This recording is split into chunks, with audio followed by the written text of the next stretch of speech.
Alright, it's your boy Otaku Phil here. I'm here outside of Humboldt University.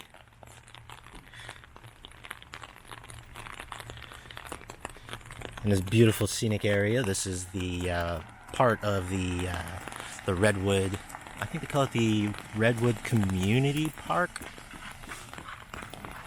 And it's just this giant area behind the university and leading throughout the majority of Arcata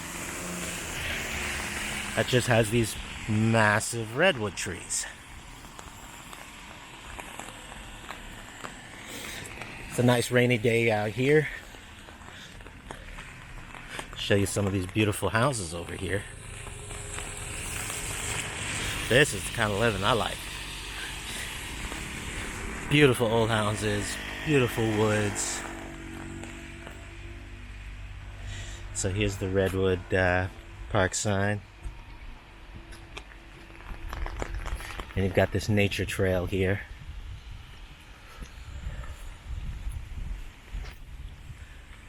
Just beautiful, beautiful place. You know, what scares me about these places is I'm always worried there's gonna be like some bobcat or some sort of freaking mountain lion just randomly chilling, waiting for a passerby. Because this is where these places, this is where this shit happens, alright?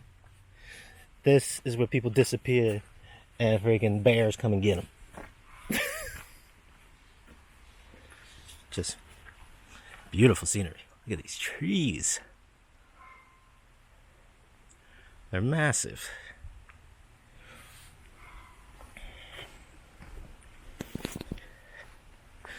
So yeah. Let's see if I can get this light to work with me here. So one of the things I wanted to talk about today is the fact that I recently heard a couple drivers talking about how hard it is to get runs like mine filled, and that's the Arcata run. And the reason that it's so hard is a lot of people don't want to do mountain driving. I don't know if they just don't like the prospect of driving through the mountains in the middle of the night or even during the day, or it's just mountain driving obviously poses its own challenges that some people just don't want to deal with. So I wanted to give you guys a few tips if you are interested in doing these kind of runs, or if you are afraid of going through the mountains in such a big vehicle. I figured I'd give you guys a few tips that should make life a lot easier.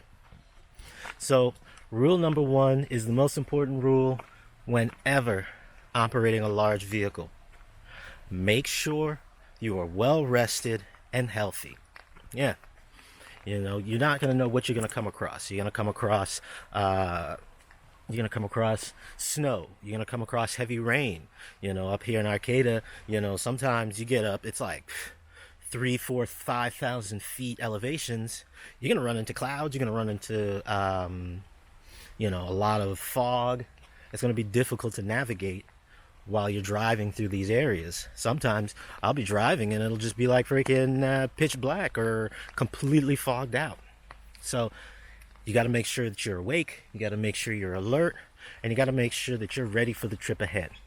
It's not hard, you make sure you're well rested, make sure that you're eating well. I know a lot of people, they want to get out there, they want to snack, they want to freaking stuff their face, and they think that's going to keep them awake. No. Because it doesn't matter how much caffeine you have, what supplements you're taking. If you're tired, you're going to be tired. You're driving on these roads, it can be pretty mundane. So you're going to feel it mentally and physically. So be physically prepared. Be awake for that trip. Next thing is, you're driving a large vehicle. You're not driving a car. So because you're driving these vehicles, you got to understand that the speed limit that you see is not your speed limit. When you're driving through these mountains, when it's raining, when it's snowing, even during the day, you have to realize that posted speed limits are posted and are recommended for cars in optimal weather. Yeah, that means during the day, complete visibility, it's dry, it's nice and sunny. That speed limit is for that. So if you are not in that vehicle, you should not be taking these these highways, at those speeds.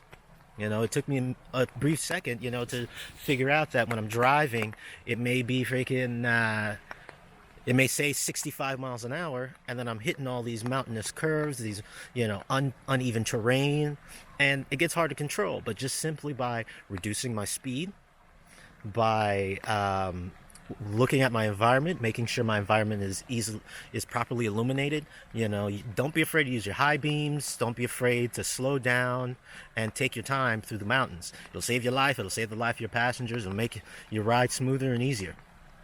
So do not rely on the posted speed. I've had so many times in which I had to just, slow down 10, 15 miles below the speed limit just to make sure that I can safely navigate that bus through that pass. Okay? Next is know your equipment. If you know that it's going to be hard to slow down that bus going downhill, use your engine brake. It's going to take a little, that bus is heavier. You got passengers, you've got packages, you've got bags. It's going to take longer than it did to slow that bus down than it did when you were, cruising through the city or cruising on the highway. So you need to watch your downhill speeds. You need to know that, if you're coming up down a hill quick, that you gotta slow down. You got to slow down. You got to know that's going to take you longer to stop the bus, and be prepared to stop the bus earlier. Okay? So know your equipment. Don't go up there with a bus that may overheat. Don't go up there with a bus that has poor lighting. If you see that you got a vehicle and the lighting doesn't work well, then you need to talk to, your operations, or if it's your own vehicle, you need to, clean up your lights. You need to maintain that stuff, because when you're going up here, you're hitting these hills and it's pitch black. That's not the time that that you need to be trying to clean off your headlights, because you can't see 2 feet, down the road. Not the time to be doing it. So, very important tip, know your equipment. Next thing I always tell people is know your route. Know your route.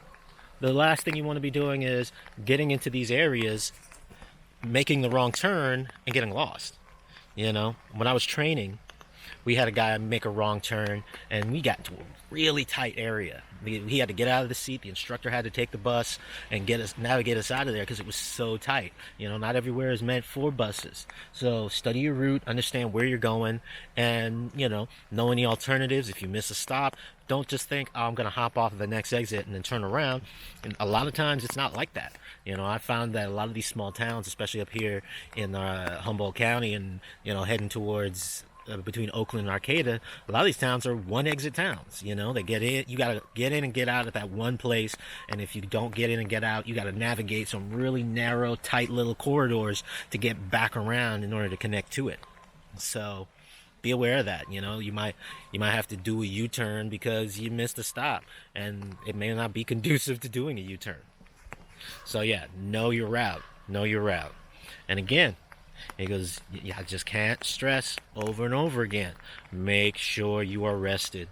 When I think of how many times I've come through these mountains and I just felt like crap because, I'm sucking down coffee, I'm eating junk food, and I'm just like, man, I need to stop doing this because, I'm feeling sick, I'm feeling nauseous, I got a headache, I'm tired, and none of this stuff is helping. But once you have a good night's sleep, once you have eaten a proper meal, you'll be able to navigate these things. Don't be afraid to practice your chains. Don't be afraid to drive through snow. And just like the rules for any regular driving, if it's snowing, if it's raining, you need to slow down. Don't be afraid to be out here seeing cars going 60 miles an hour, and it's super rainy. It's like torrential rain. Drop that bus down to 40, 50 miles an hour. Let them pass you. You stay to the right, you stay out of traffic's way, you make sure you're illuminated, and you'll get there safely. So this has been your boy Otaku Phil, here in this beautiful forest. It's kind of rainy. Beautiful, beautiful place to be. I love these kind of environments. Reminds me of where I grew up. My brother and I used to go fishing and hunting and all that stuff, and these were the kind of places that we just I spent my childhood. So I'll keep you guys updated. If you keep sending questions, keep asking about you know work, you know, and just remember there are plenty of companies to work for. So don't let yourself get bogged down by one company. If you find that there are things that you don't like, there are many other companies to work for. Everybody's hurting for drivers right now, whether you're driving buses, whether you're driving trucks, whether you're driving, commercial cars, pickups. A lot of companies are hurting. If you are with a company and they're having you do unsafe practices, you don't like their management, don't be afraid to go. Don't let them mess you up, messing up your CDL because they're putting you in bad equipment, messing you up with, your driving record because they put you in a vehicle that wasn't fit for the road. So, yeah, I'll talk to you guys later.